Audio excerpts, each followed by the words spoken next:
Assalamu alaikum. Un saludo, queridos oyentes. Mi nombre es Yemel Hamed. Comenzamos la séptima parte del precioso libro El Néctar Sellado. Os hago un resumen hasta ahora. En la primera parte os recuerdo que hablamos del nacimiento del profeta, su infancia, casamiento con Jadilla, primeras revelaciones y prédica. En la segunda parte hablamos de las primeras persecuciones a los musulmanes, la primera emigración y la islamización de Hamza y Omar, entre otros. En la tercera parte comenzamos con la disolución del pacto del boicot, entre muchísimas otras cosas muy importantes. La cuarta parte comienza con una denuncia que hizo un demonio sobre el juramento, la emigración del profeta a Medina, la vida en Medina en su primera etapa y por último se hizo un tratado con los judíos. En la quinta parte comenzamos con los primeros grandes conflictos sangrientos, la batalla de Badr y para finalizar unas incursiones militares entre Badr y Uhud. En la sexta parte comenzamos con la gran batalla de Uhud, con muchos detalles donde se produce el momento más difícil en la vida del profeta Muhammad sallallahu alayhi wa sallam, entre otras cosas.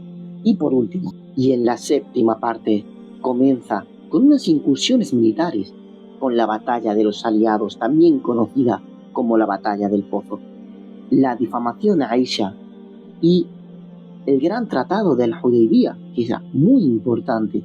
Y por último, también nos encontramos con la segunda etapa, donde se difunde el Islam enviando cartas a diferentes reyes. Empezamos así. Bismillah. 2 meses después de la batalla de Uhud, Banu Asad se preparó para invadir Medina. Mataron a 10 sahabas. Así, vemos cómo los musulmanes se convirtieron en un blanco atractivo para distintos peligros. El profeta Muhammad sallallahu alayhi wa sallam encaró estas hostilidades y hasta recuperó la dignidad que los musulmanes habían perdido.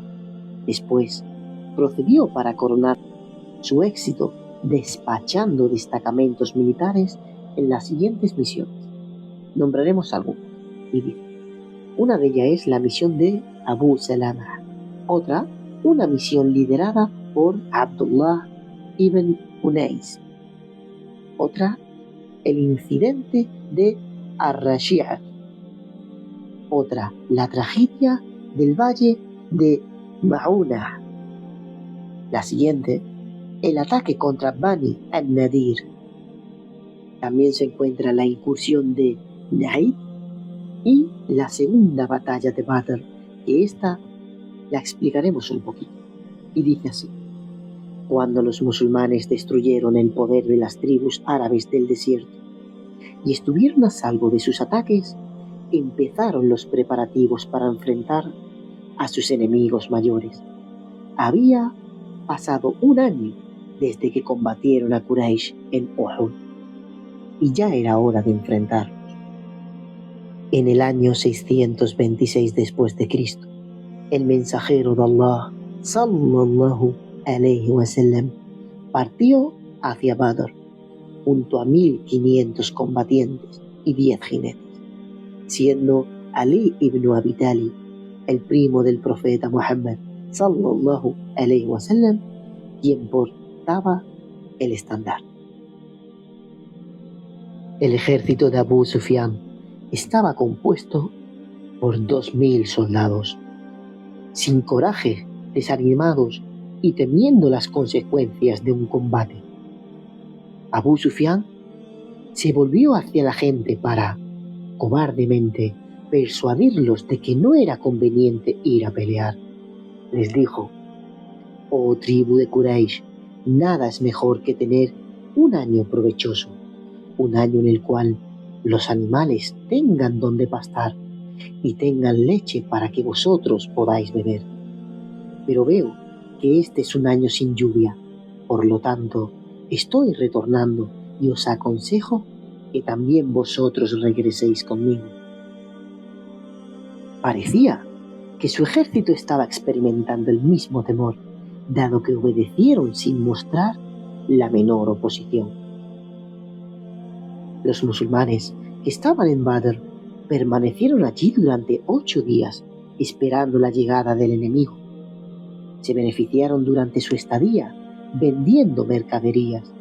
Como los idólatras no se presentaron a combatir, se inclinó la balanza a favor de los musulmanes, quienes incrementaron su reputación, su dignidad y prestigio.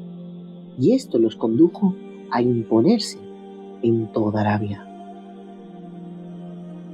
La invasión tuvo muchos nombres, entre otros fue llamada la cita de Badr o la segunda Badr, la Badr final y también Badr la menor.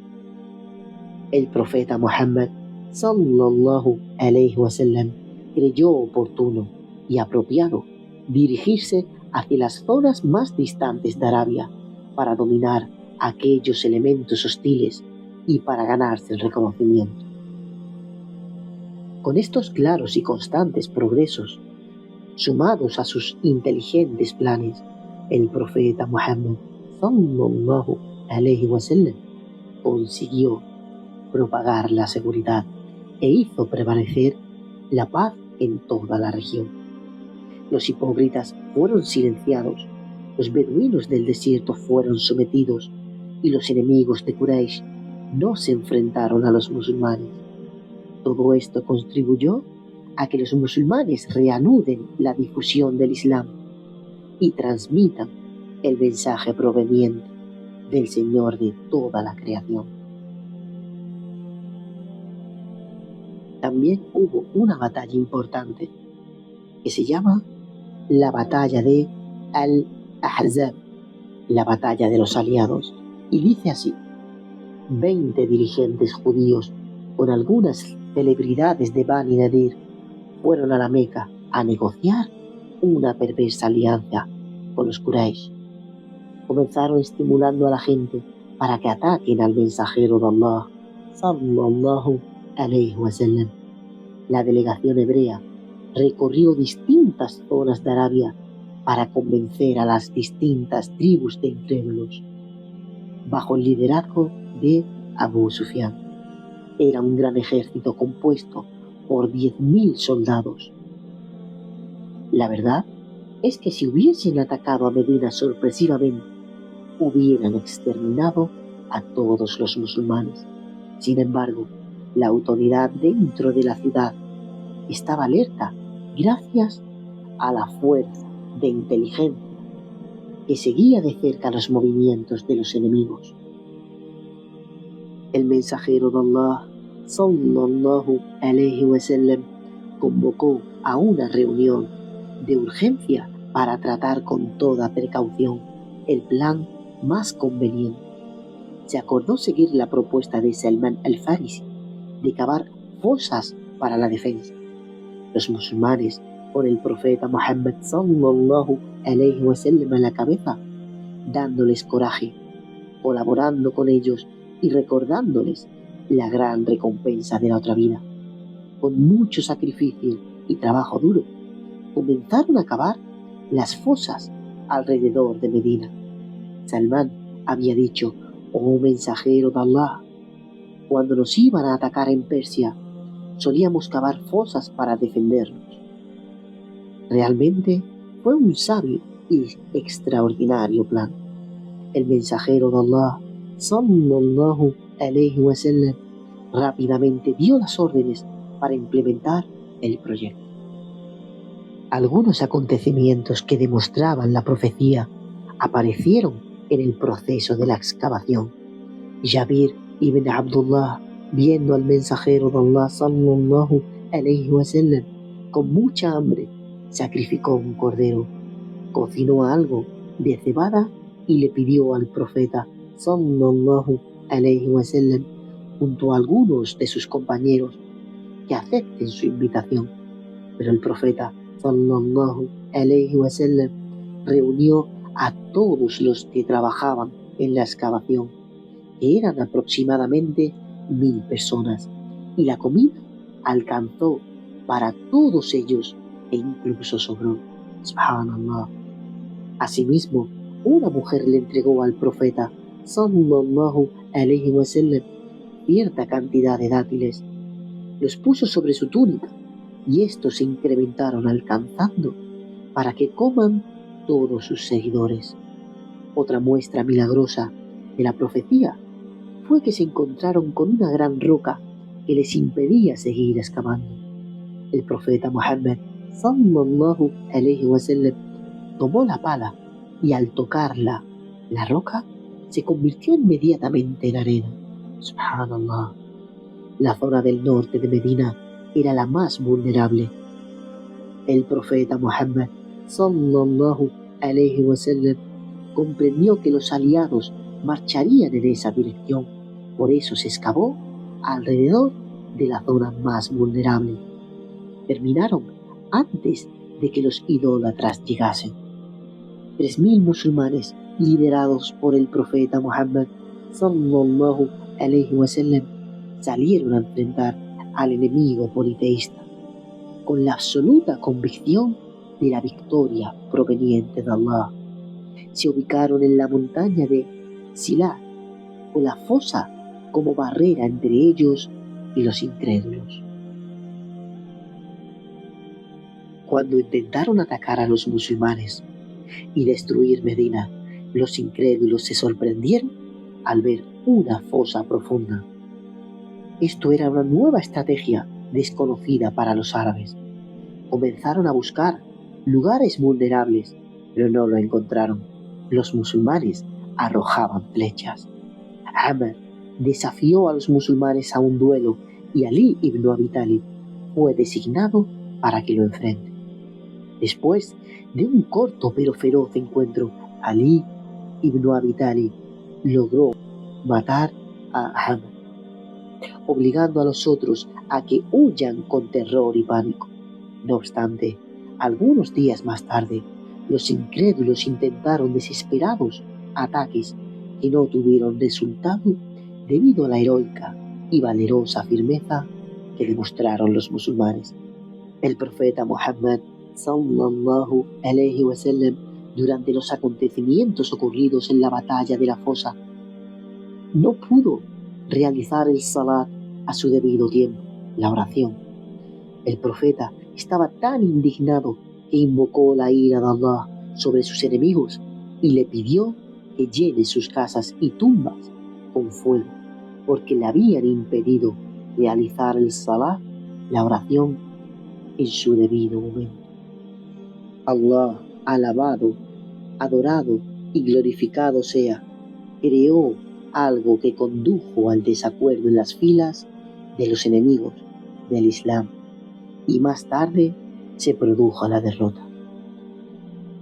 Allah, alabado y glorificado, respondió el pedido del mensajero de Allah sallallahu alayhi wa sallam, infundió la discrepancia y el desacuerdo en los corazones de los incrédulos y envió un fuerte viento con lluvia y frío que hizo volar sus tiendas, instrumentos y demás pertenencias.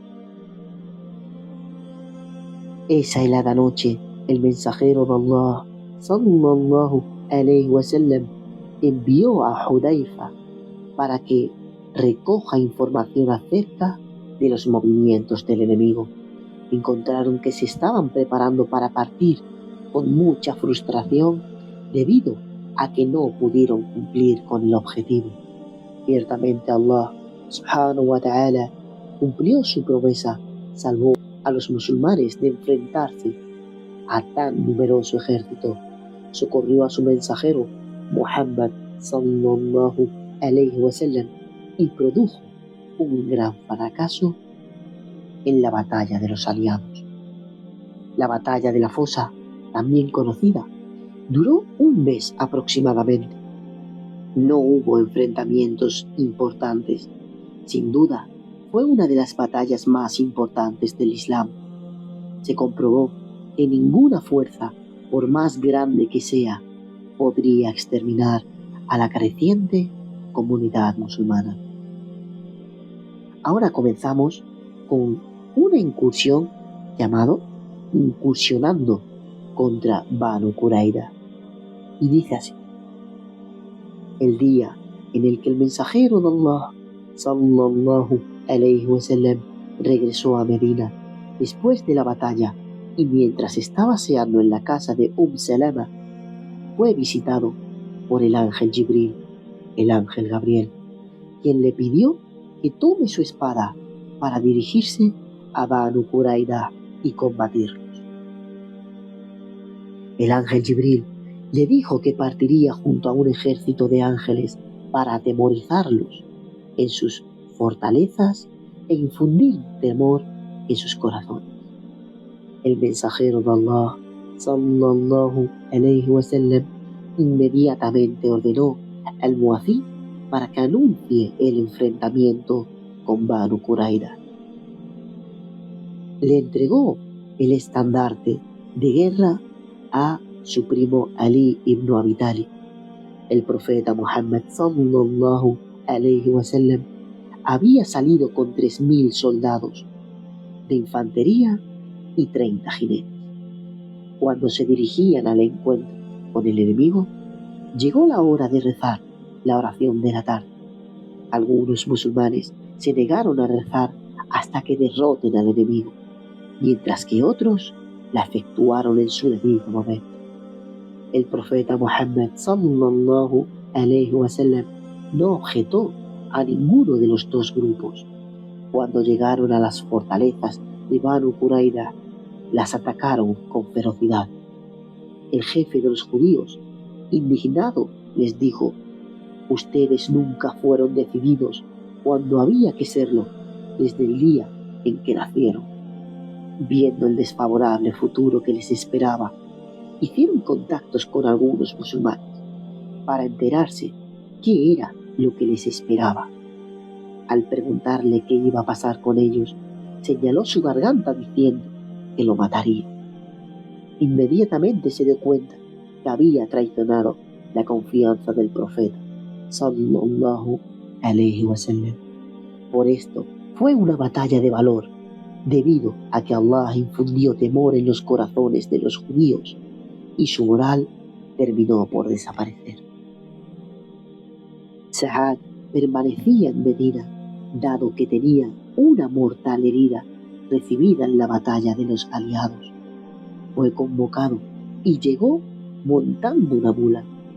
Cuando se dirigía hacia el profeta sallallahu alayhi wasallam, los judíos le pedían que considere su vieja amistad con ellos y que se apiade en el veredicto que iba a emitir.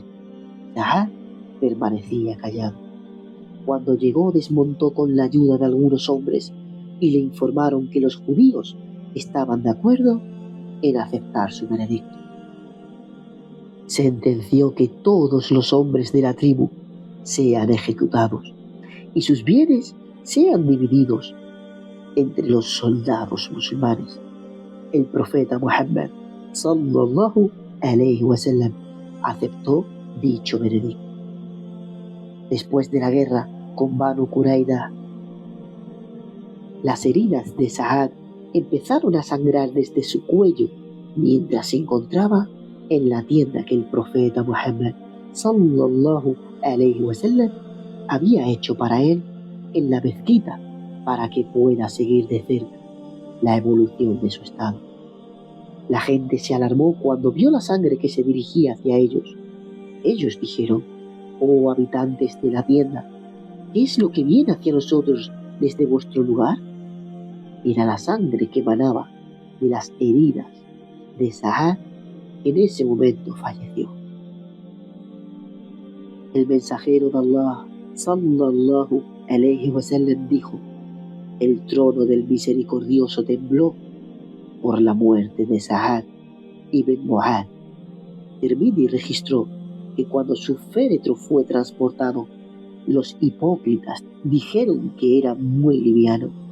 Entonces el mensajero de Allah sallallahu alayhi wasallam dijo: ciertamente los ángeles lo están transportando. Otro título decía: la continuación de las actividades militares. Y dice así: al poco tiempo de finalizar la batalla, el profeta Muhammad sallallahu alayhi wasallam comenzó a enviar patrullas para forzar a las demás tribus árabes rebeldes a que lleguen a acuerdos pacíficos con el Estado Islámico. Un comando compuesto por 30 creyentes fue enviado para cumplir con una misión militar. Se dirigieron a las tiendas de Bani Bakr. Los musulmanes las atacaron obligándolos a dispersarse. Capturaron a un malvado incrédulo llamado Thumamah, quien había salido a matar al mensajero de Allah, sallallahu alayhi wa sallam, cumpliendo las directivas que le dio Musailama el mentiroso. Los compañeros del mensajero, sallallahu alayhi wa sallam, lo ataron a una columna de la mezquita y le dijo al profeta: si tienes que matar a alguien, pues elige a alguien de noble origen. Si tienes que ser bueno con alguien, hazlo con una persona agradecida. Y si tienes que pedirle dinero a alguien, pues pídeselo a alguna persona generosa. Esto fue lo que repitió 3 veces en diferentes circunstancias. La tercera vez que lo hizo, el profeta Muhammad sallallahu alayhi wa sallam ordenó que lo desaten. Después salió y se bañó para volver y profesar el testimonio de fe, y dirigiéndose al profeta Muhammad sallallahu alayhi wa sallam dijo: ningún rostro era para mí más odiado que el tuyo, pero ahora ha pasado a ser el más querido. Ninguna religión significaba para mí más repugnante que la tuya, pero ahora ha pasado a ser la más amada, y ahora iré a realizar la obra, la peregrinación menor. El profeta Muhammad sallallahu alayhi wa sallam le albrició con la bienaventuranza y le dijo que la realice. Cuando llegó a la Meca, los de Quraysh lo acusaron de renegado. Discutió con ellos y luego les informó sobre su conversión al Islam. Subhanallah. Hay otras muchas incursiones. Entre ellos está la incursión de Bani Lihyan, también la incursión de Bani al-Mustalik, y esta la detallaremos un poquito más. Y dice así: las noticias de que el jefe de Bani al-Mustalik, al-Harith bin Dinar, había movilizado a sus hombres junto a algunos árabes para atacar a Medina, llegaron al profeta Muhammad sallallahu alayhi wa sallam. El profeta Muhammad reunió a sus hombres y les ordenó que se preparen para la guerra. Cuando los enemigos se enteraron de que los musulmanes salieron a su encuentro, los incrédulos se aterrorizaron y los árabes idólatras que los acompañaban empezaron a huir para salvar sus vidas. Se lanzaron flechas por un momento y luego los musulmanes se precipitaron hacia el enemigo, enfrentándolos y venciéndolos. Un tiempo después se produce la llamada difamación y dice: el profeta Muhammad sallallahu alayhi wa sallam retornó de la expedición contra Bani al-Mustalik. El ejército islámico se detuvo por la noche en un lugar cerca de Medina. En esta expedición, el profeta Muhammad sallallahu alayhi wa sallam fue acompañado por su noble y distinguida esposa Aisha. Ella se alejó a una distancia prudente para hacer sus necesidades, y cuando regresó descubrió que se le había perdido un collar y regresó a buscar. Cuando volvió, todos habían marchado con el camello que la llevaba. Pensaron que ella estaba en la litera. En su soledad comenzó a llorar hasta que se quedó dormida. Un hombre de los muhajirón que se había quedado detrás del ejército la reconoció y la llevó en su camello hacia Medina sin dirigirle la palabra y caminando detrás del animal. Los hipócritas de Medina aprovecharon para difamar a Aisha, acusándola de adulterio. Al llegar a Medina, el profeta Muhammad sallallahu alayhi wasallam le pidió consejos a sus compañeros respecto a divorciarse, obteniendo diferentes opiniones. Aisha, ignorando lo que sucedía, se enfermó y estuvo en la cama aproximadamente un mes. Cuando se recuperó, se enteró de la calumnia y pidió permiso para ir a ver a su padre. El profeta Muhammad sallallahu alayhi wasallam la visitó y le dijo: si eres inocente, Allah te hará salir airosa, pero de lo contrario, debes pedir su perdón. Luego paró de llorar y le pidió a sus padres que hablen por ella, pero no tenían nada que decir. Entonces ella tomó la iniciativa y dijo: si te digo que soy inocente y Allah sabe que lo soy, no me creerías. Pero si tengo que admitir algo que no hice y Allah sabe de mi inocencia, me creerías. No me queda más que decir las palabras del padre del profeta Yusuf. Y dice Allah en el Corán, Sura 12, ayat 18: para mí la paciencia es lo más adecuado, y en Allah es en quien hay que solicitar ayuda contra lo que contáis. Sura 12, ayat 18. Entonces descendió la revelación para desmentir las falsas acusaciones. Entonces ella alabó y agradeció a Allah. Las palabras de Allah son las siguientes. Y dice Allah en el Corán, Sura 24, ayat 11: en verdad, aquellos que vinieron con esa calumnia son un grupo de vosotros. Sura 24, ayat 14. Respecto al hombre que lideró la falsa acusación, Abdullah ibn Ubay bin Salul no fue azotado, debido a que el castigo exime ser castigado por él mismo en el día del juicio final. Subhanallah. El Tratado de Al-Hudaybiyah, año sexto de la Hijra, Arabia empezó a presenciar un giro favorable hacia el Islam. Los verdaderos creyentes recuperaron su indiscutido derecho de adoración en el sagrado santuario. El profeta Muhammad sallallahu alayhi wasallam soñó que entraba en la mezquita sagrada de la Meca con seguridad junto a sus seguidores y realizaban los ritos de la Umrah, peregrinación menor, con sus cabezas rasuradas. Ni bien informó a sus compañeros de su sueño, comenzaron sus corazones a latir con mucha alegría. El profeta Muhammad sallallahu alayhi wasallam montó su camello y marchó hacia la Meca a la cabeza de 1400 musulmanes.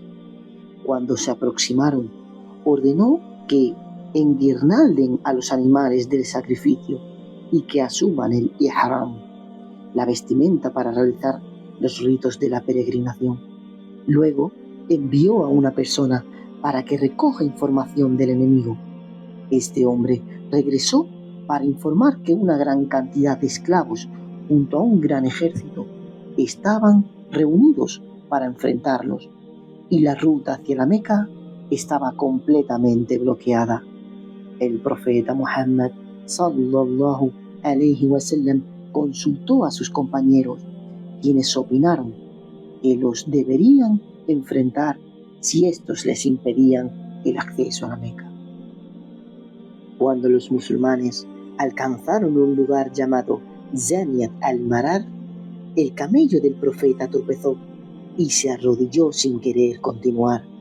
Después reanudaron la marcha hasta llegar al punto extremo de Al-Hudaybiyah. Los musulmanes estaban sedientos y se lo informaron al profeta Muhammad sallallahu alayhi wasallam, quien tomó una flecha y la colocó en la vertiente. El agua comenzó a brotar y los musulmanes bebieron hasta quedar satisfechos. Subhanallah. Fueron a ver al profeta Muhammad sallallahu alayhi wasallam algunas personalidades de la tribu de Huza'a para preguntarle al mensajero de Allah el motivo de su llegada. El profeta Muhammad sallallahu alayhi wa sallam les dijo que no venía para combatirlos, sino para realizar el Umrah, la peregrinación menor. Esta delegación le llevó el mensaje a Quraysh.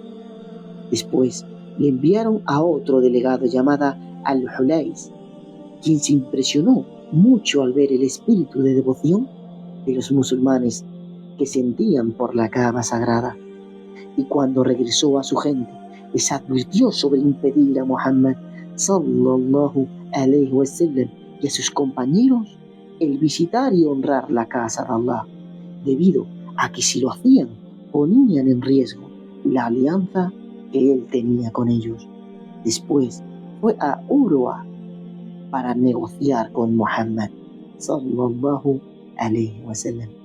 Mientras Urwa permaneció con los musulmanes, notó el gran amor y el profundo respeto que estos sentían por Muhammad sallallahu alayhi wa sallam. Cuando regresó, le comentó a los Quraishíes que los musulmanes no abandonarían a Muhammad bajo ninguna circunstancia sallallahu alayhi wa sallam. Dijo: estuve con Cosroes, el César y el Negus en sus respectivos reinos, pero jamás presencié a un rey entre su gente como Muhammad, subhanallah, entre los suyos. Si realiza la ablución, no permiten que el agua llegue hasta el piso, hasta el suelo. Si les habla, ellos bajan sus voces. No creo que lo abandonen por nada del mundo. Ahora quieren proponeros un acuerdo razonable, así que haced lo que os parezca. El profeta Muhammad sallallahu alayhi wa sallam solicitó a Umar que se reúna con los nobles de Quraysh para presentarlo, pero Umar se excusó y sugirió a Uthman ibn Affan, quien pertenecía a una de las familias más poderosas de la Meca, para que lo represente. Entonces Uthman ibn Affan fue a entrevistarse con Abu Sufyan y los demás jefes para decirles que los musulmanes solamente querían realizar una visita en la casa sagrada para rendirle homenaje, rezar en ella y no para combatirlos. Uthman les aseguró que una vez finalizados los ritos partirían pacíficamente, pero los Quraishíes se mostraron inflexibles y no quisieron darles el permiso de visitar la Kaaba. Sin embargo, a Uthman sí le dieron permiso para que él solo realice los ritos de la peregrinación menor, pero este se negó diciendo: ¿cómo es posible que yo lo pueda hacer mientras que el profeta Muhammad sallallahu alayhi wa sallam no pueda? Pero su regreso se vio demorado y sospecharon que Quraysh planeaba algo. La voz se corrió de que Uthman había sido asesinado. Los musulmanes estaban muy preocupados y le juraron al profeta sallallahu alayhi wa sallam que sacrificarían sus vidas para vengar la muerte de su compañero. Este juramento se conoce con el nombre de Bay'at ar-Ridwan, el juramento de fidelidad y complacencia.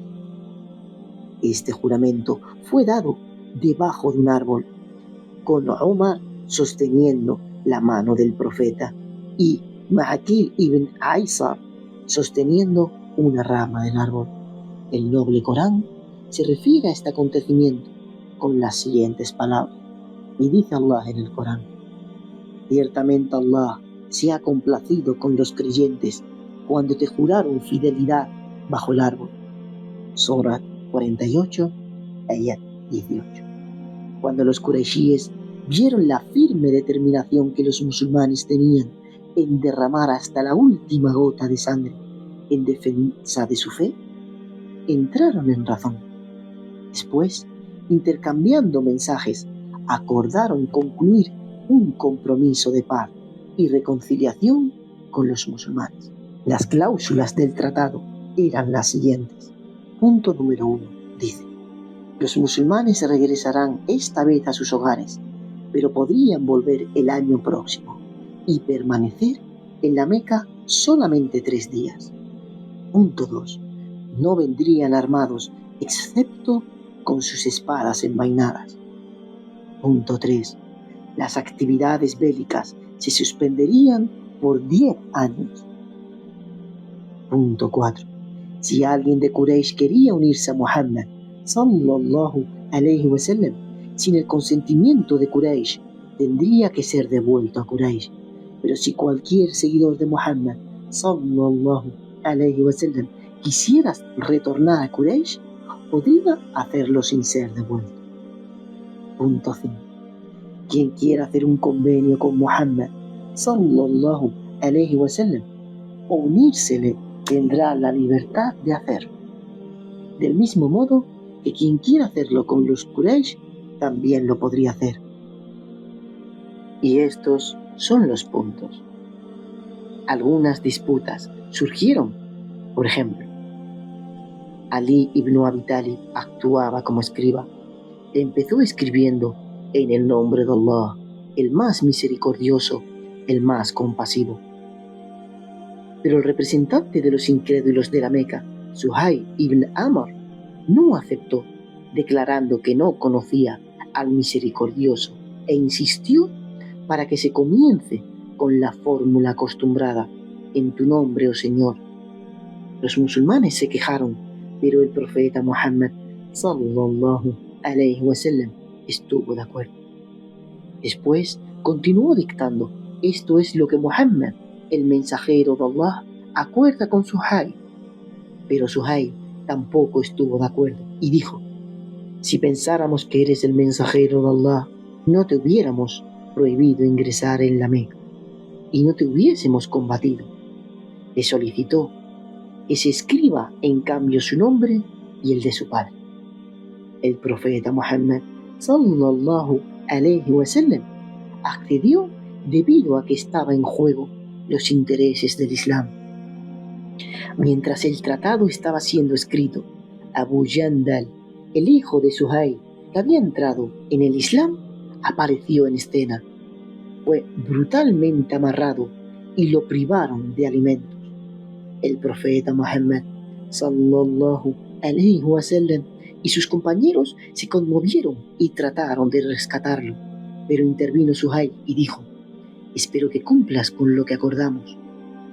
El profeta Muhammad sallallahu alayhi wa sallam le dijo: pero este acuerdo no estaba todavía firmado cuando tu hijo entró al campamento. Era una situación delicada. El corazón del profeta Muhammad sallallahu alayhi wa sallam estaba conmovido, pero debía honrar sus palabras. Cuando el tratado se había concluido, el profeta sallallahu alayhi wa sallam ordenó a sus compañeros que sacrifiquen los animales que habían llevado, pero ellos estaban muy angustiados para hacerlo. Le comentó a su esposa Salama la actitud de sus compañeros. Ella le aconsejó que él mismo tome la iniciativa, que sacrifique su animal y se rasure la cabeza. Cuando lo vieron los musulmanes, comenzaron a hacer lo mismo. El profeta Muhammad sallallahu alayhi wa sallam rogó 3 veces por aquellos que se raparon. Y esto es prácticamente el gran tratado de Al-Hudaybiyah. Una sucesión de eventos confirmó la profunda sabiduría y los excelentes resultados que se desprende de este tratado de paz, el cual Allah llamó una victoria manifiesta. Subhanallah. Los musulmanes tenían ahora la oportunidad de difundir el Islam.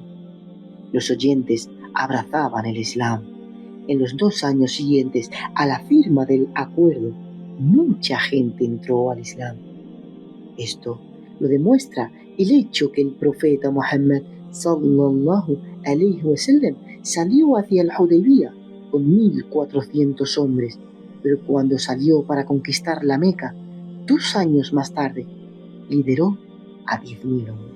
La primera etapa presenció la islamización de 3 destacadas personalidades de la Meca: Amr bin al-As, Khalid ibn al-Walid y Uthman ibn Talha. Cuando se unieron a las filas del Islam, el profeta Muhammad sallallahu alayhi wa sallam dijo: Quraysh nos ha otorgado de su médula. Y ahora comenzamos la segunda etapa de la vida de los musulmanes en Medina. Y dice así: esto era un periodo de divulgación donde se intentaba que el Islam se extendiera por Arabia y más allá. Y dice así: Quraysh se apartaba de las guerras para abrazar un pacífico acuerdo con los musulmanes. La tribu de Ghatafán dejó de ser una gran amenaza. Los judíos, después de ser expulsados de Medina, se fueron a Haib para complotar contra los musulmanes y tratar de convencer a las tribus árabes vencidas. El profeta Muhammad sallallahu alayhi wa sallam, teniendo en cuenta esta actitud, los combatió poco después de firmar el tratado. El tratado de la Hudaybiyah le permitía a los musulmanes dedicar más tiempo a las actividades islámicas e intensificar sus esfuerzos para difundir y propagar el Islam, hacer da'wah. Aquí creemos conveniente dividir la etapa en dos secciones. Una son los continuos esfuerzos pacíficos en la invitación al Islam, incluyéndoles las cartas enviadas a reyes y príncipes de los imperios vecinos. La segunda son las acciones militares. Y dice así: cuando regresó el profeta Muhammad sallallahu alayhi wa sallam de Al-Hudaybiyah, decidió enviarle cartas a los reyes para invitarlos a que abracen el Islam. Para acreditar auténticamente a sus emisarios, un sello de plata fue hecho, donde estaba grabado las palabras: Muhammad, el mensajero de Allah. Y ahora comentaremos algunas delegaciones que fueron enviadas o algunas cartas que fueron enviadas a algunos reyes. Y empezamos así. La primera es la delegación enviada a Abisinia, a Etiopía. Al-Baihaqi, con la autoridad de Ibn Ishaq, da los siguientes detalles de la carta que el profeta Muhammad sallallahu alayhi wa sallam le envió a Negus. Y dice: esta carta es enviada por Muhammad sallallahu alayhi wa sallam, el profeta, a Negus al-Ashama, el rey de Abisinia, Etiopía. Y dice así la carta: la paz sea para aquel que sigue la verdadera guía y cree en Allah y en su mensajero. Doy testimonio que nadie tiene derecho a ser adorado, excepto Allah, sin socio alguno. Él no ha tomado esposa ni tiene hijos, y atestiguo que Muhammad sallallahu alayhi wa sallam es su siervo y su mensajero. Te invito a que abraces el Islam. Si lo haces, te salvarás. Di, y dice Allah en el Corán que entra dentro de esta carta: di, gentes del libro, venid a una palabra común para todos. No adoraremos a nadie excepto Allah, sin asociarle nada, y no nos tomaremos unos por otros como señores en vez de Allah. Pero si vuelven la espalda, decid: sed testigos de que somos musulmanes. Surat 3, ayat 64. Si rechazas esta invitación, serás el responsable del desvío de los cristianos de tu reino. Muhammad le entregó la carta del profeta Muhammad sallallahu alayhi wa sallam al Negus. Este último la puso sobre sus ojos. Descendió de su trono, confesó su fe en el Islam y le respondió al profeta Muhammad sallallahu alayhi wa sallam lo siguiente. Y dice: en el nombre de Allah, el más misericordioso, el más compasivo. De Negus al-Hashma a Muhammad, el mensajero de Allah. La paz sea contigo, oh mensajero de Allah, y la misericordia y las bendiciones de Allah, aquel que únicamente tiene el derecho a ser adorado. Recibí tu carta en la cual haces referencia a Jesús y al Señor de los cielos y de la tierra. Jesús es tal como tú dices. tenemos pleno conocimiento de tu mensaje y hemos atendido a tu primo y a sus compañeros. Doy testimonio que eres el mensajero de Allah, que has venido con la verdad y confirmante de los mensajes divinos que te precedieron. Te juro fidelidad a través de tu primo y me someto al Señor de los mundos. Subhanallah. Más tarde, Negus moría en el mes de Rajab. El profeta sallallahu alayhi wa sallam anunció su muerte y rezaron la oración fúnebre del ausente. Ahora comenzamos con la carta enviada al virrey de Egipto, llamado Muqawqas. El profeta Muhammad sallallahu alayhi wa sallam le escribió a Muqawqas, virrey de Egipto y Alejandría, diciendo: en el nombre de Allah, el más misericordioso, el más compasivo, de Muhammad, el siervo de Allah y su mensajero, a Muqawqas, virrey de Egipto. La paz sea para aquel que sigue la verdadera guía. Te invito a que aceptes el Islam. Acepta el Islam y obtendrás seguridad. Si acepta el Islam, Allah, el más sublime, te recompensará doblemente. Pero si te niegas, serás responsable del desvío de todos los coptos. Dice Allah en el Corán, dentro de la carta: di, gentes del libro, venid a una palabra común para todos. No adoraremos a nadie excepto a Allah, sin asociarle nada, y no nos tomaremos unos por otros como señores en vez de Allah. Pero si vuelven la espalda, decid ser testigos de que somos musulmanes. Surat 3, ayat 64. Hatib fue elegido para entregar la carta. Pidió una audiencia con Muqawqas. Antes de entregársela, le dijo: hubo alguien antes de ti que se adjudicó el cargo de Señor Supremo, y debido a eso, Allah lo castigó y lo puso como ejemplo para la otra vida y para esta. Sé precavido.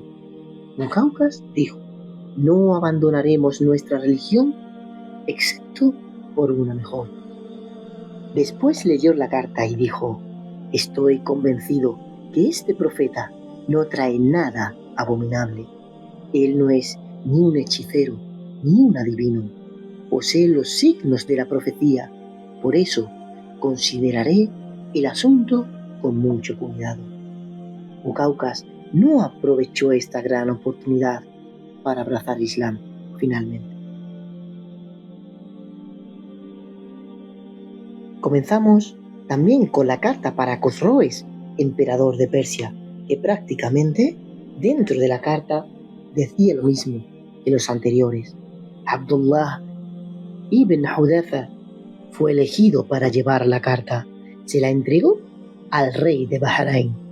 El arrogante monarca se enfureció porque en la carta figuraba el nombre del profeta sallallahu alayhi wa sallam antes que el suyo. Hizo pedazos la carta y le ordenó a su virrey del Yemen que mande unos soldados para arrestar al profeta sallallahu alayhi wa sallam y traerlo en su presencia. El gobernador llamado Bazán inmediatamente envió 2 hombres a Medina con ese propósito. Ni bien llegado a Medina, el profeta sallallahu alayhi wa sallam se enteró, gracias a la revelación divina. El emperador persa había sido asesinado por su hijo. El profeta Muhammad sallallahu alayhi wa sallam les comentó la noticia a estos hombres y quedaron pasmados. Les dijo que le informen al nuevo monarca que el Islam iba a predominar. Bazán, junto a los persas que estaban en el Yemen, abrazaron el Islam y se lo hicieron saber al profeta sallallahu alayhi wa sallam. Otro de ellos se llama el emisario enviado al César, rey de los romanos bizantinos, y dice así: Al-Bukhari registró una larga y detallada narración de lo que aconteció en torno a la carta enviada por el profeta Muhammad sallallahu alayhi wa sallam a Heraclio, rey bizantino. Prácticamente la carta empezaba igual, decía lo mismo. El emisario musulmán Dihiyah bin Khalifa se la haría llegar a César. Pasó que Abu Sufyan, quien todavía no había abrazado el Islam, se encontraba en la corte de Heraclio y éste aprovechó para hacerle muchas preguntas acerca de Muhammad sallallahu alayhi wa sallam y de la religión que éste practicaba. El testimonio que Abu Sufyan dio acerca de la personalidad distinguida del profeta sallallahu alayhi wa sallam y del bien que el Islam estaba haciendo a la humanidad dejó a Heraclio sorprendido. Abu Sufyan dijo: juro por Allah que no quería quedar como un mentiroso en frente de mis compañeros, por eso dije la verdad, de lo contrario hubiera mentido, dijo más tarde Abu Sufyan.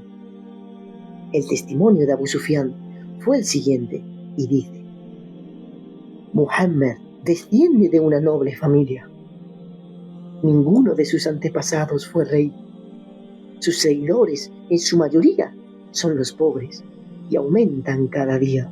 Nunca dice mentiras ni traiciona. En las batallas a veces triunfa él y a veces nosotros.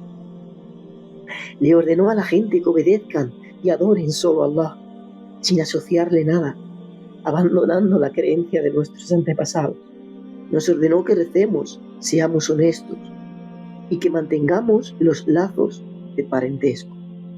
Heraclio, al escuchar su testimonio, que era la respuesta a lo que le había preguntado, se volvió a su traductor y le pidió que nos comunique las siguientes observaciones que demostraron su convicción en la misión profética de Muhammad. Y dice: todos los profetas descienden de nobles familias, debido a que ninguno de sus antepasados fue monarca. Al no decirle mentiras a la gente, tampoco mentiría respecto a Allah subhanahu wa ta'ala. Y dice: he oído, he comprendido que nadie de sus seguidores deserta. Y esto es una prueba de la verdad, de la verdadera fe. Si lo que me dices es verdad, él ocupará muy pronto el lugar que ocupan mis pies. Sabía sobre un profeta que aparecería, pero no me imaginaba que saldría de entre los árabes. Si me encontrara con él, lavaría sus pies. Luego Heraclio pidió que se le lea la carta proveniente del profeta sallallahu alayhi wa sallam. Abu Sufyan le dijo a sus compañeros cuando estaban saliendo: el asunto de Muhammad es tan prominente que hasta el rey de los romanos le teme. Después, Abu Sufyan empezó a creer que la causa del mensajero de Allah sería victoriosa, hasta que Allah le hizo abrazar el Islam. El rey no se islamizó, sin embargo, el emisario musulmán regresó a Medina con las felicitaciones del emperador. Subhanallah. Otras de las cartas se llama la carta para Mundir bin Sawa, gobernador de Bahrein, y dice: el profeta Muhammad sallallahu alayhi wa sallam envió su carta al gobernador de Bahrein.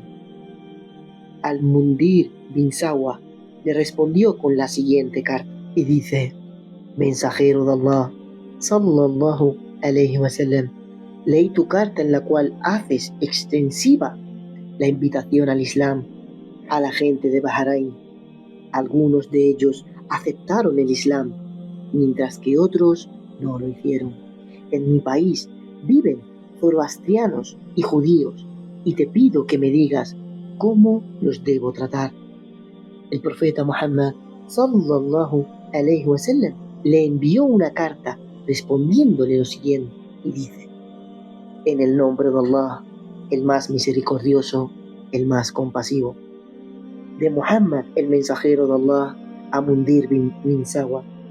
Comenta varias cosas más, como comentó con los anteriores, y luego dice: mi emisario ha elogiado tu conducta. Continuarás en tu cargo. Dale a los nuevos musulmanes total libertad para que prediquen la religión. Acepto tus sugerencias respecto a la gente de Bahrein y perdono sus ofensas. También debes perdonarlos. A la gente de Bahrein que quiera continuar en el judaísmo o en la fe de los zoroastrianos, deberás cobrarle el jizya, el impuesto que pagan los adeptos a otras religiones que viven en un estado islámico, como contribución a la sociedad y por no pagar el zakat. Otra de las cartas es la carta enviada a Hauda bin Ali, gobernador de Imama. Como siempre, empieza con en el nombre de Allah, el misericordioso, el compasivo. Bismillahirrahmanirrahim. Comenta varias cosas que se ha comentado en las demás cartas y luego dice: el emisario elegido para alcanzarle la carta fue Suali. Retornó con la siguiente respuesta para el profeta Muhammad sallallahu alaihi wasallam. Dice: la fe a la cual me invitas es muy beneficiosa. Soy un famoso orador y poeta. Los árabes me respetan y me debo a ellos. Si me incluyes en tu gobierno, te seguiré. Subhanallah. El profeta Muhammad sallallahu alaihi wasallam no aceptó las condiciones del Sauda, diciendo que todo el asunto estaba en las manos de Allah, quien le otorga su tierra a quien él quiere. Más tarde, el ángel Jibril le informó al profeta que Sauda había muerto. El profeta sallallahu alaihi wasallam, comentando esta noticia, dijo: de Imama surgirá un impostor que se adjudicará a sí mismo la profecía, pero será asesinado. Cuando le preguntaron al profeta sallallahu alaihi wasallam sobre quién sería el que lo mate, contestó: será uno de vosotros, de los seguidores del Islam. Nos encontramos con otra carta que se titula la carta enviada a Harid bin Abi Shamir al-Ghazani, rey de Damasco. Como siempre, empieza igual, y Harid, quien la leyó en su audiencia, y se enfureció y dijo: quien se atreva a disputarme mi país, lo combatiré, hablando del profeta. Y con arrogancia se negó a incorporarse a las filas del Islam. Otra de las cartas se llama la carta enviada al rey de Omán, Shaifer, y a su hermano Abd al-Shalandi. Como siempre, las cartas empiezan igual, y empieza y dice: cuando llegué a Omán me entrevisté con Abd, quien era más moderado en temperamento que su hermano. Amr dijo: soy el emisario del profeta de Allah, vine para verte a ti y a tu hermano. Abd dijo: tienes que ver a mi hermano y leerle la carta que traes. Le debo respeto debido a que me aventaja en edad y en poder. ¿Cuál es el motivo de tu misión? Amr, el enviado del profeta, dijo: el profeta Muhammad sallallahu alaihi wasallam os invita a que adoréis únicamente a Allah, sin asociarle ninguna divinidad. Abd dijo: oh Amr, provienes de una familia noble, pero dime, ¿cuál fue la actitud de tu padre respecto a esta fe? Tú sabes que acostumbramos seguir sus pasos. Amr dijo: la muerte le sobrevino antes de creer en la misión de Muhammad. Hubiese deseado que entre en el Islam y le sea fiel a sus mandatos antes que muera. Yo adopté la misma actitud hasta que Allah me guió hacia el Islam. Abd dijo: ¿cuándo abrazaste el Islam? Amr dijo: cuando estaba en la corte de Negus, quien también entró en las filas del Islam. Abd dijo: ¿cuál fue la actitud de su gente? Amr dijo: aprobaron lo que hizo y lo siguieron. Abd: ¿y los obispos? Amr dijo: hicieron lo mismo. Abd dijo: ten cuidado y no me mientas. Amr dijo: nunca miento y mi religión me lo prohíbe. Abd preguntó: ¿Heraclio se ha enterado de la islamización de Negus? Abd dijo: sí, por supuesto. Abd preguntó: ¿cómo te enteraste? Amr dijo: Negus solía pagarle un impuesto a Heraclio, pero cuando abrazó el Islam, juró que no le seguiría pagando. Cuando estas noticias llegaron a Heraclio, sus asesores le dijeron que tome medidas contra el Negus, pero se negó debido a que dijo que él haría lo mismo, si no fuera por temor a perder su reinado. Abd preguntó: ¿qué es lo que vuestro profeta les exhortó a hacer? Amr dijo: nos ordenó a que obedezcamos a Allah, el más poderoso, el más glorioso, que hagamos el bien y que mantengamos unidos los vínculos de parentesco. Nos prohibió la desobediencia a Allah, la agresión, el adulterio, el consumo de embriagantes, la idolatría y adorar la cruz. Abd dijo: qué buenas palabras y qué buena creencia es la que propagas.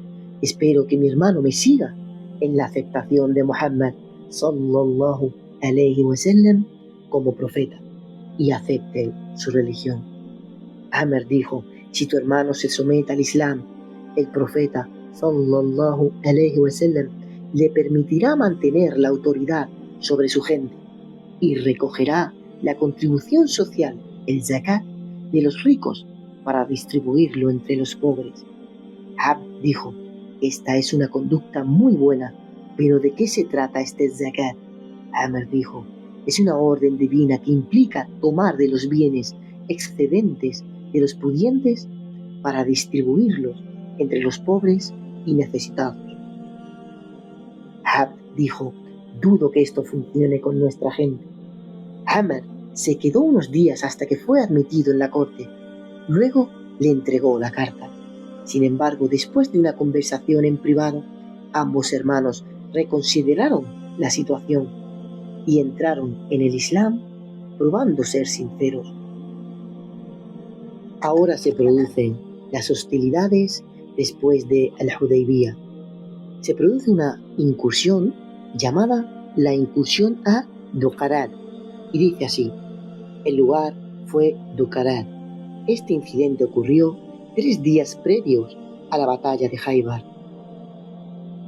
Narró Salamah y dice: el mensajero de Allah sallallahu alayhi wa sallam envió a Rabah con sus camellos para que pastoreen cerca de ese lugar. Dijo Salamah: tomé el caballo de Talha y fui a ese lugar con el mismo propósito. Cuando oscureció, Abdurrahman al-Fazari incursionó en el lugar, robó los camellos y mató a la persona que los cuidaba. Le dije a Rabah que con el caballo de Talha vaya a informarle al mensajero de Allah que los politeístas se escaparon con sus camellos. Después me paré sobre una roca de la montaña y dirigiéndome hacia Medina grité 3 veces: acudan a nuestra ayuda, acudan a nuestra ayuda, acudan a nuestra ayuda. Después perseguí a los asaltantes, arrojándoles flechas y repitiendo los versos: soy el hijo de Al-Aqwa. Por Allah, continué arrojándoles flechas y lesionando sus animales. Cuando un jinete se volvía hacia mí, me ocultaba en un árbol y le lanzaba una flecha hiriéndole su caballo. Continué así hasta que recuperé todos los camellos. Después se escaparon en todas las direcciones. Siguieron hasta llegar a un valle estrecho donde se sentaron para comer algo. Yo me ubiqué en lo alto de una roca. No me moví de donde estaba hasta que divisé los jinetes del mensajero de Allah, quienes venían atravesando los árboles. Al final acabaron con un enfrentamiento. Más tarde, el profeta Muhammad sallallahu alayhi wa sallam junto a sus compañeros me alcanzaron. Le dije: oh mensajero de Allah, permíteme seleccionar de nuestra gente a 100 hombres para que los siga y los extermine. El profeta Muhammad sallallahu alayhi wa sallam me respondió: Ibn al-Aqwa, has hecho suficiente y en ese momento debes mostrar magnanimidad. Ellos ahora han llegado hasta la tribu de Ghatafan. Me permitió tomar 2 porciones del botín. Cuando regresamos a Medina, me hizo montar detrás de él en su camella llamada Al-Adba.